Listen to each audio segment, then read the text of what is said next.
top. It's 1:23 in the morning.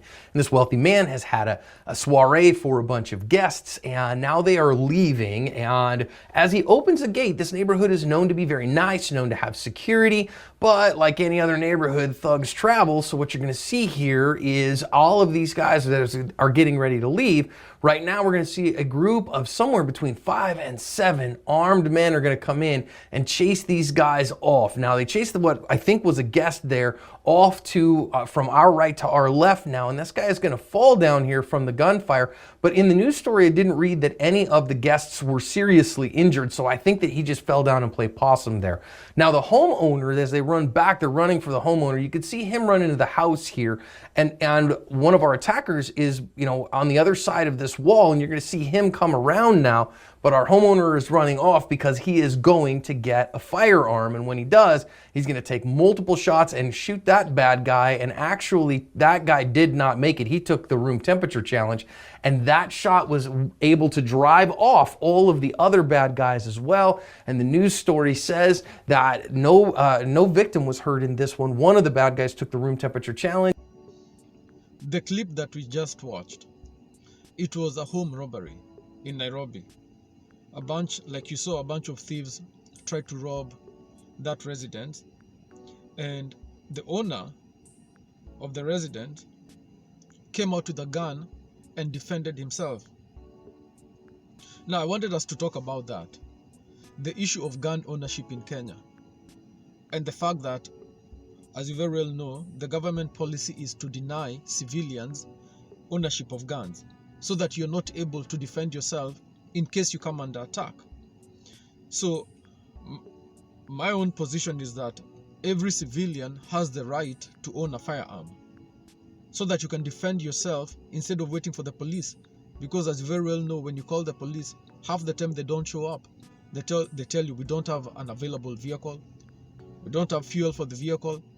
The other problem is that there are no fixed addresses in Kenya. As you very well know, most streets don't have names, and the buildings don't have numbers. So you can't even give directions effectively in an emergency to your place of residence anywhere in Kenya. So by the time the police find you, if they show up at all, it's hours.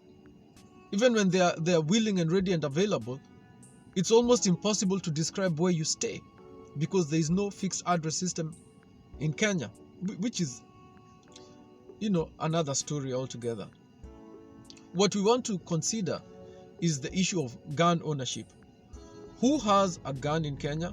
Who is allowed to own a gun in Kenya? Now, when you look at that clip carefully, you will see that the gun that he was using, the home defender, the resident of that house, was a long gun, a rifle. It almost looks like an automatic rifle from the looks of it, and from the rapid fire that he was able to target the attackers with. Now, it raises certain questions that generally are not talked about in the media. The first question is this: this is a private resident in Kenya. This is a civilian, and they have an automatic rifle in their house, right? I thought we are not allowed to have rifles or automatic guns at all, because most of us are denied even a simple pistol. The other question that is raised, that this clip exposes, is the fact that he's not African. So I did some research into this question. It was very difficult to get all the data, but the little that I could gather shows that the rate of gun ownership by non-Africans in Kenya is almost 95%.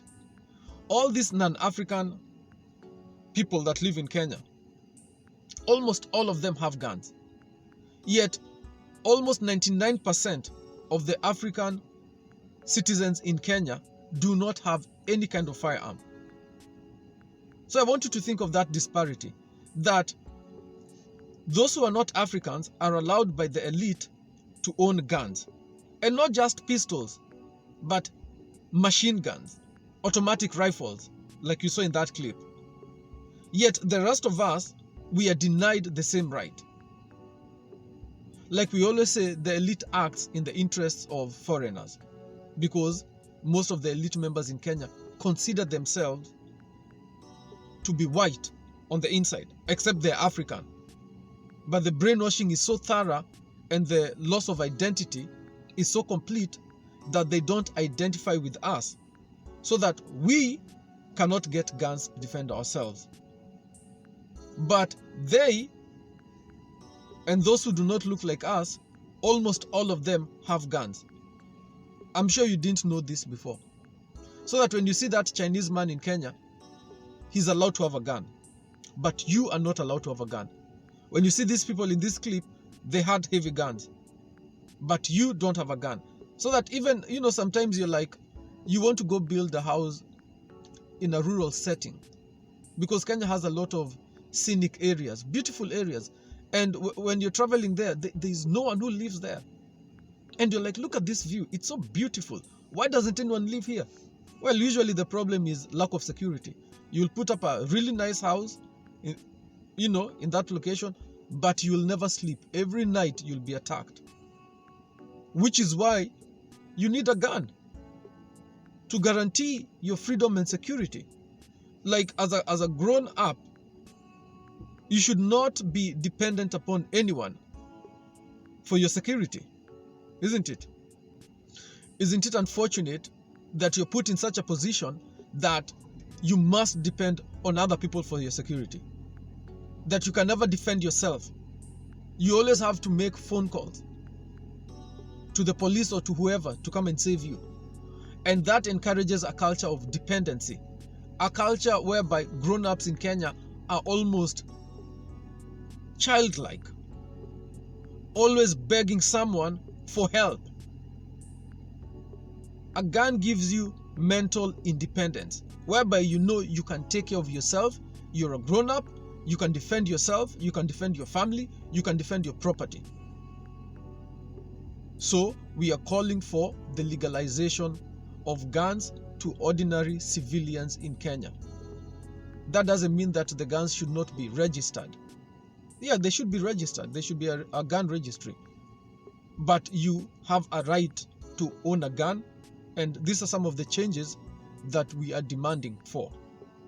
Guns for responsible citizenship. Thank you for watching. If you enjoyed this video, please like, subscribe, and comment below. Kenya's time has come. Our time has come. Your time has come. A time to succeed and not fail. A time to grow wealth and not poverty. A time to go up and not down. It's time for you to stop walking and drive your car. Stop renting and buy yourself a house. It's your time to get blessed. Join the CCV movement, and together let us kick poverty and unemployment out of Kenya. Become a member today. Donate what you can. And remember that the CCV is the only political organization in Kenya that is squarely built upon Christian values, unlike the rest. We'll see you next time. Thank you.